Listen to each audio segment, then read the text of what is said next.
It's easy to tell if you have a goblin problem. Oh, yes, the signs, when put together, are very clear to those who have experience. Tracking is not necessary, but can be helpful for sure. For one, the dogs and horses are spooked nightly, sometimes even harmed or killed. The towns or cities' trash piles have been uncharacteristically rummaged through, even accounting for the wild animals that will sometimes come to forage for food scraps. Farming tools suddenly disappearing, things, knickknacks, or parts of buildings sustaining damage, you see. Now we are getting very more obvious. Sometimes the towns, or more often smaller cities, mistake the mischievousness on the local teenagers or children. Well, to be fair, sometimes they do play a part, but occurrences on a nearly nightly basis, it becomes the sure sign your area has a goblin infestation. I've seen him with my own eyes. Yeah, how do we get rid of him? That's easy. I'm an expert. It takes one to know one, and you have no better ally in this fight than me. Squeeze the name, and I am at your service. For a fee, of course. Sitting on a small wooden keg atop the tavern bar sits a goblin dressed in a white silken shirt, his pants a dark green suede, sporting a polished black leather boots. But it isn't just the fine clothing that makes him unique. This goblin has at his belt a pair of daggers and short sword, hinting that he is by no means a stranger to a fight. Oh, yeah. Oh, yeah, tres nueve, yes. We gotta hire him. Yes. You heard him yourself. There's no better person. Wise choice indeed. Now, I've been doing this for a long time. First, you have to bait him with food. Salty pickled food is best, and lots of it. Let them think they are winning. So are we gonna poison him? No. Goblins have tough stomachs, and poisoning hardly works out. No, it's better we have them lower their guard. With enough food, it will satiate their hunger and let them become complacent. That's when we strike. But how? We aren't fighters. Master Squee, are you gonna fight them? No. The next day after they feed, during the daylight hours, because goblins prefer the dark and sleep during the day.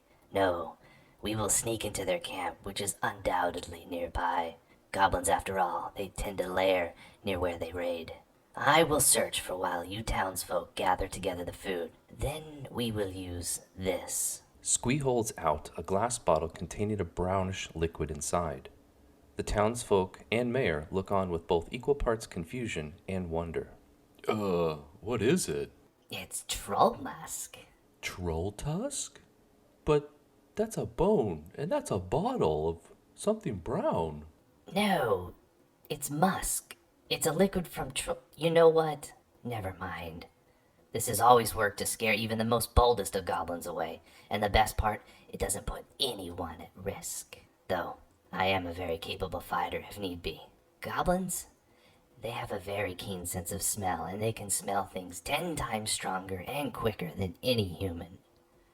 Goblins also know one of Troll's favorite food is goblins. Yes, with this little trick, I have never seen goblins return, ever. We simply pour a little around the town, a drop per person, and a liberal amount near the camp, and within the hour they will be gone. I will need all of the townsfolk here in attendance so that we can make it seem like there are trolls everywhere. It's foolproof. All the townsfolk appear to be in agreement. Excuse me, Sir Squee. This is the mayor. Yes, we all agree that we will do as you say. Anything for our safety and well-being. The mayor then waves to the townsfolk to go gather together the food. Most of the townsfolk do end up leaving the tavern. The mayor then walks closer to Squee. As for your payment? 10 gold is all I ask. Maybe a bottle of your finest liquor as well, if you have it. Oh, yes, we certainly do. And are you sure? 10 gold is enough? Even for our small village, 10 is far less than if we were to solicit for a bounty hunter. Oh, no, not a problem. After the job is done, simply tell me where I can pick up my fee. No, thank you, good Squee. My house, it's at the end of the street. The red one. The mayor then points in the direction. Excellent. Let us begin. I will be back before sunset, and will have surely found their lair by then. The next day, the mayor and a few of the townsfolk stood there silently, taking in all of the damage done to the mayor's house. They had just returned from walking around the goblin camp, keeping a safe distance, of course, but still close enough to spread the smell of the troll musk. All of the townsfolk were in attendance and walked back and forth. Unfortunately, now the mayor's house was in shambles, drawers gutted, dressers broken, boxes and all of their contents left scattered all around the floor. Even the floorboards and shelves were ripped away. The mayor, he did not even need to look. He knew the entire town's tax money for the local lord and his personal wealth were gone. The mayor's wife, well, she could be heard crying in her bedroom, demanding someone find her jewelry. Goblins! Oh wait, sorry. Let me get back to Goblins from page 180 in the Pathfinder 2E Bestiarium. Goblins, they are small humanoids that have green or gray skin and large heads with wide ears. While some goblins are civilized and have worked hard to be considered upstanding members of humanoid communities, most are impetuous and vicious creatures who delight in wreaking havoc. These goblins think nothing of slaughtering livestock, stealing infants, or burning down a building purely for the momentary delight. They have revel in playing malicious tricks on taller humanoids, whom they call longshanks. Goblins are very superstitious, with an intense awe of magic and fascination with fire. Goblins who master magic or fire earn respect from their kin. Most other humanoids find it difficult to understand goblins' outlook. They hate canines, but eagerly share their lairs with so-called goblin dogs. They fearlessly attack larger creatures, but are terrified of horses, and despise vegetables, yet consider pickles a delicacy. To a goblin, of course, these are all perfectly sensible life choices.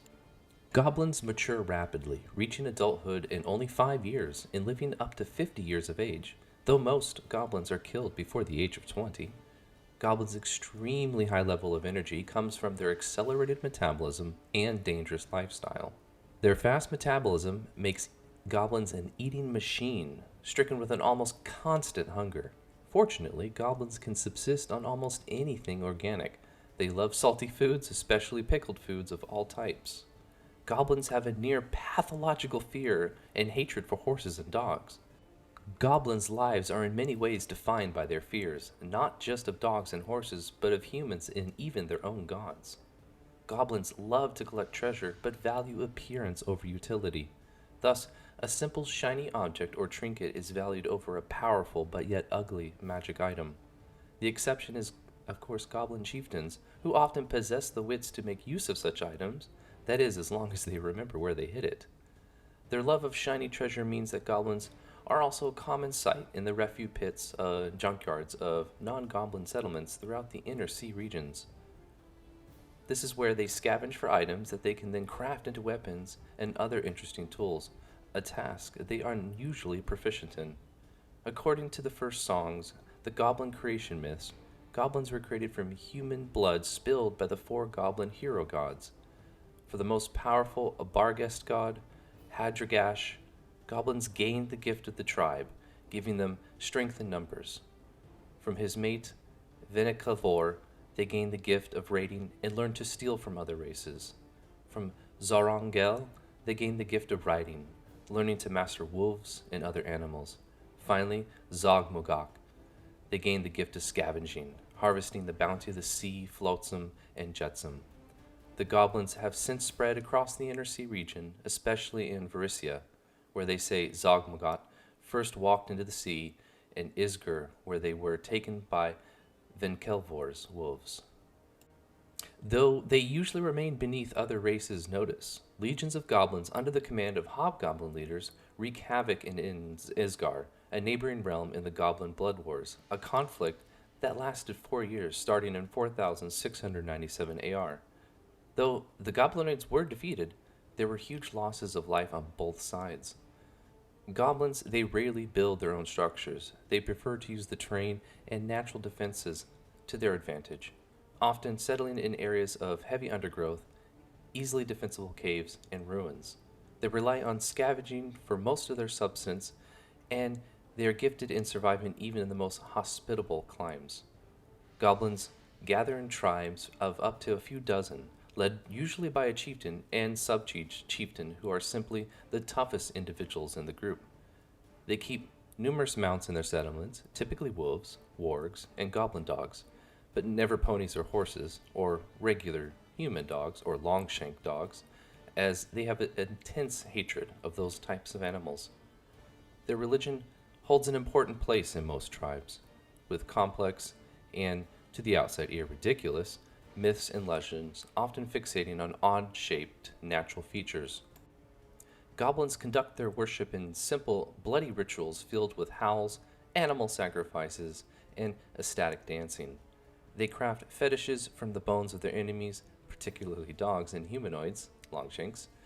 The four goblin hero gods, Hedragash, Venkilvor, Zerungel, and Zogmogot, are commonly objects of worship among the goblins, but they revere Lameshtu above all else because she freed the hero gods from Asmodeus. Goblin tribes that worship one hero god to the exclusion of others are considered heretics.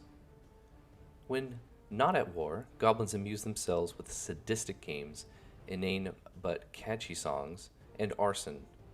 Goblins have an irrational fear of writing, however, believed by some to stem from the contracts used by Asmodeus to bind Barghest and his forebears in the mist of time. They believe the mere act of writing words steals them from one's own head. Your basic goblin has a -1 creature level. They are one of the better monsters to face off low-level parties against. The goblin has a +2 to perception, has dark vision. I mean, who doesn't? With a +5 to acrobatics and a +2 to athletics, goblins are very speedy little things. I should also note that their size category is small. This should be no surprise. Goblins have a good stealth score of +5, making them a decent hiding and ambushing type monster. Something DMs should probably use to the full extent. Goblins are not completely stupid. They are cunning when it comes to sneaky and attacking in groups. Goblins would rather ambush than go to toe-to-toe with the longshanks, obviously.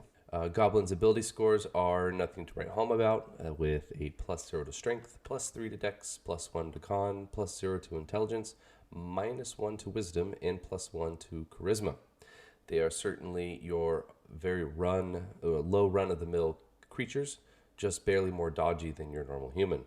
Goblins in the stat block have access to the leather armor, a short bow, and the dog slicer. The dog slicer is a crude sword, likely on par in size with a short sword, but it carries the agile trait and the backstabber trait and the finesse trait. The agile trait helps to land more hits, and the backstabber trait helps to keep the theme of the goblins, granting them a +1 precision damage on a hit of a character who is flat-footed. Their AC is 16, hit points is 6, and they have a fortitude save of +5, a reflex save of +7, and a will save of +3.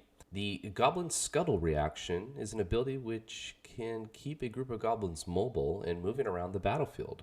The trigger is a goblin's ally, or another goblin, doesn't matter, just an ally, ends a move adjacent to the goblin. The effect then becomes the goblin can take the step action. Remember that the goblin's ally only need to end a move action.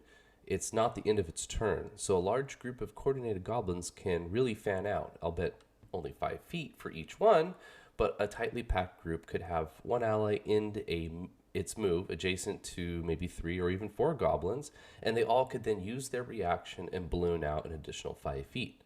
These steps, they don't trigger an attack of opportunity as well.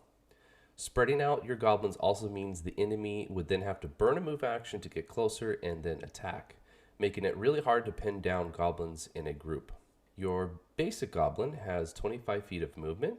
They come with 2 attacks. The dog slicer with a respectable +8 has the agile, backstabber, and finesse traits, dealing 1d6 slashing damage.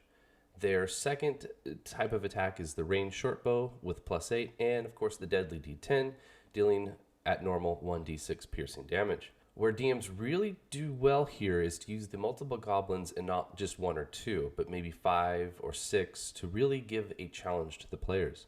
But if you want to add a little more flavor to some of your mooks, a little more from the bestiary offers some of the following. The Goblin Commando, he's a little beefier and harder to hit than your basic Goblin. Then there is the Goblin Pyro. It is basically, fire magic. Goblins love that. I mean, why not? Lastly, there is the Goblin War Chanter, kind of a watered down bard for the Goblinkin, so to speak. Well, and that's it for the Goblins now. Thank you for joining. I hope you enjoyed the video. If you do like it, please like and subscribe.